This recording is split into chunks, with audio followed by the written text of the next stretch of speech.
भारत के communist party मार्क्सवादी ने जारी किया अपना घोषणा पत्र। राजधानी रांची के प्रेस क्लब सभागार में भारत की कम्युनिस्ट पार्टी मार्क्सवादी ने आज अपना घोषणा पत्र जारी किया। इस अवसर पर पोलित ब्यूरो सदस्यता वृंदा करात सहित पार्टी के अन्य पदाधिकारी भी उपस्थित रहे।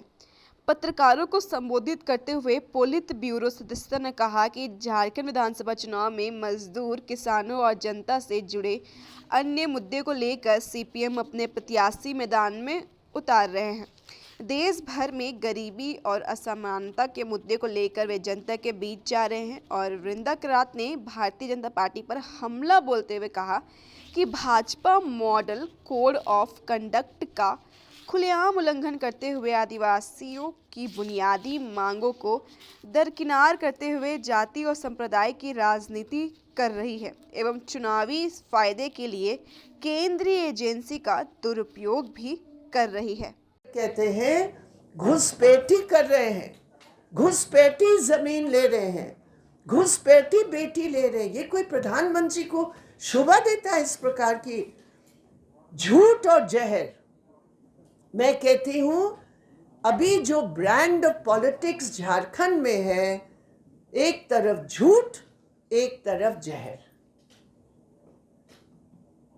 आदिवासियों की जमीन की बेदखली, आदिवासियों की गांव में ऐसे प्रदूषण आज चल रहा है जो वो रह नहीं सकते हैं। और घुसपैठी का जहां तक सवाल है, झारखंड हाईकोर्ट में जब सेंट्रल गवर्नमेंट से पूछा गया आपका इस पे क्या कहना है, उन्होंने कहा हमारे पास कोई आंकड़े नहीं है, हमें ये संदेह है। संदेह से आप यहाँ सारा कितने 16.5 years उनकी अपनी सरकार रही, कितने साल दिल्ली में उनकी सरकार चल रही है। अमित शाह होम मिनिस्टर हैं, उनको संदेह है, उनके पास आंकड़े नहीं है और यहाँ आकर नफरत फैलाने का काम कर रहे हैं। शर्म आनी चाहिए। इसलिए मैं कहती हूँ, खुलकर कहती हूँ, जिम्मेदारी के साथ बोलती हूँ, मोदी जी और अमित शाह जी उस टीम के कमांडर है जो झारखंड को बांटना चाहते हैं।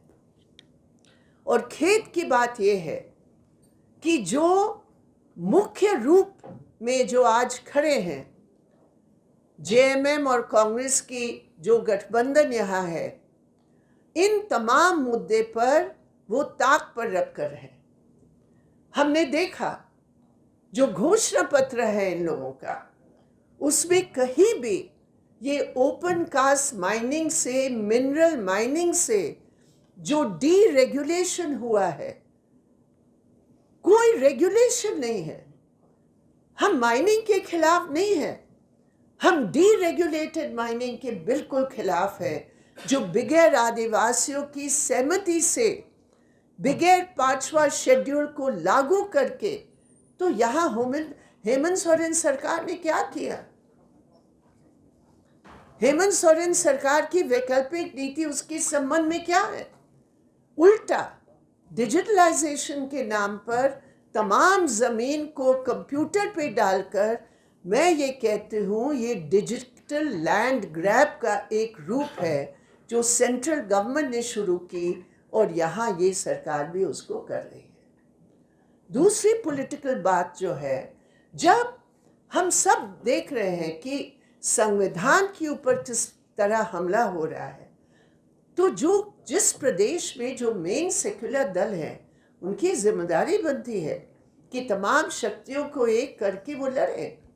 लेकिन यहाँ तो आपस की लड़ाई में, आपस के झगड़े में जो मुख्य राजनीतिक मुद्दा होना चाहिए, झारखंड बचाने के लिए डबल इंजन सरकार का जो मंच है बीजेपी, उसको रोकने के लिए यहाँ हम उस प्रयास को नहीं देख रहे हैं। इसलिए सीपीएम ने ये तय किया कि ये अनिवार्य है कि झारखंड की विकल्प एक नीति के रूप में हम अपने उम्मीदवार को इस बड़े राजनीतिक संघर्ष में मैदान पर उतारें।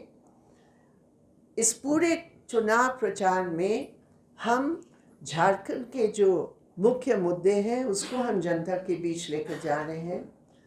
जो देश भर के जो हालात है, गरीबों की असमानता का मुद्दा है, मजदूर किसानों का मुद्दा है, वो तमाम मुद्दे लेकर हम झारखंड की जनता के बीच हम जा रहे हैं।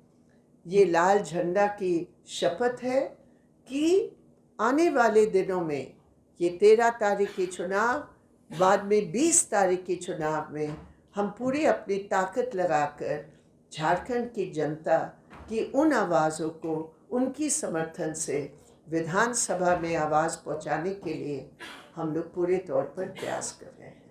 यही दो बातें आपसे मुझे करनी